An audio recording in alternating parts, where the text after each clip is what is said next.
Séduis-moi si tu peux. Chapitre 1 Chapitre 1 Alicia, pour l'amour de Dieu, c'est quel genre de défi ça?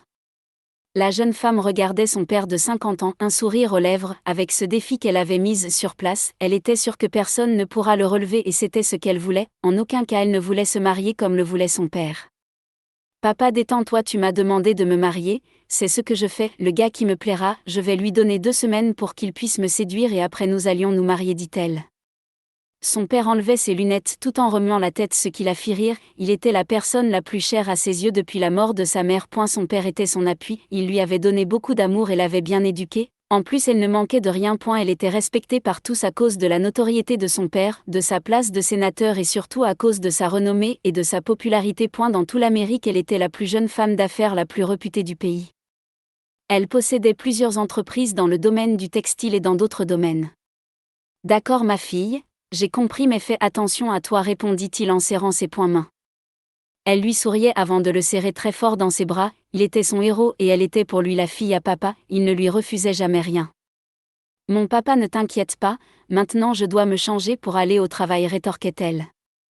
Il hochait la tête et la laissait partir dans sa chambre. Une fois dans celle-ci, elle ferma la porte tout en s'appuyant dessus et en fermant les yeux. Depuis hier, le visage du beau spécimen qu'elle avait rencontré s'imposait dans son esprit et surtout le baiser qu'elle lui avait donné. De toute sa vie, elle n'avait jamais embrassé un homme et elle espérait que cet homme n'ait pas remarqué sa manque d'expérience. Elle remuait la tête vigoureusement afin de chasser ses pensées de son esprit. Mais pourquoi pensait-elle à lui, se demandait-elle. Elle n'avait pas le droit de penser à lui, non, en plus elle le trouvait vraiment arrogant. Comme une automate, elle se dirigeait vers son tiroir dans lequel elle fit sortir la photo de sa mère. Ma petite maman, comme tu nous manques, dit-elle, les larmes aux yeux. Elle se rappelait des circonstances dans lesquelles sa mère était morte, elle se rappelait de cette nuit où son oncle l'avait noyée dans la piscine de leur jardin il y a 20 ans. À cette époque, elle n'avait que 5 ans, avec sa poupée dans les bras. Elle avait dévalé les escaliers à la recherche de sa mère parce qu'elle n'arrivait pas à dormir.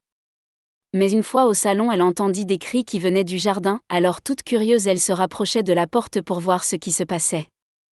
Dès qu'elle vit son oncle paternel qui criait sur sa mère, elle se cacha derrière la porte prise de peur. Elle n'était qu'un enfant mais elle avait une intelligence débordante. Du coup, elle avait su que son oncle voulait que sa mère trahisse son père et prenne la fuite avec lui, ce que sa mère avait refusé car elle ne l'aimait pas, contrairement à son oncle qui était obsédé par elle. Pris de colère, il la noyait dans la piscine sans aucun remords. Malgré les supplications de sa mère, il l'avait tuée de sang-froid. Elle était tétanisée à cette époque. Elle voyait sa mère qui suffoquait, qui se débattait de toutes ses forces pour échapper à la mort, mais elle n'avait pu rien faire pour lui. Après sa mort, elle avait une peur bleue des hommes, alors elle s'était forgé une armure afin de se protéger des hommes. Elle haïssait son oncle de toutes ses forces. Depuis la mort de sa mère, il s'était porté disparu. Elle n'avait jamais eu le courage de raconter la vérité à son père tant il souffrait toujours de la mort de sa femme jusqu'à aujourd'hui, raison pour laquelle il ne s'était jamais remarié. Pour tout le monde, Alicia Evans était une femme mal élevée, arrogante, froide, une femme sans cœur, raison pour laquelle on l'avait surnommée Dame de Fer. C'était la personnalité qu'elle montrait à tout le monde, alors qu'au fond la vraie Alicia était une femme simple, douce, fragile, qui rêve d'une vie paisible, sans problème, qui rêve d'un homme qui l'aimera, d'un amour pur, qui prendra soin d'elle et surtout qui la protégera. Des fois toute cette luxe la rendait malade et elle aimerait tellement fuir pour aller se réfugier dans un endroit où elle ne serait pas crainte, où elle sera tout simplement elle-même. Plus elle regardait la photo de sa mère, plus elle se rendit compte de leur ressemblance frappante. Elle aimait la solitude, raison pour laquelle elle n'avait pas d'amis et rien. Je t'aime ma petite maman, marmonna-t-elle avant de ranger la photo. Elle se leva pour aller prendre son bain, après elle s'habillait de façon impeccable comme toujours avant de se rendre dans son entreprise. Une fois dans l'enceinte de l'entreprise, elle vit des regards craintifs se tourner vers elle. Elle voulait tellement que ça change mais elle avait trop peur.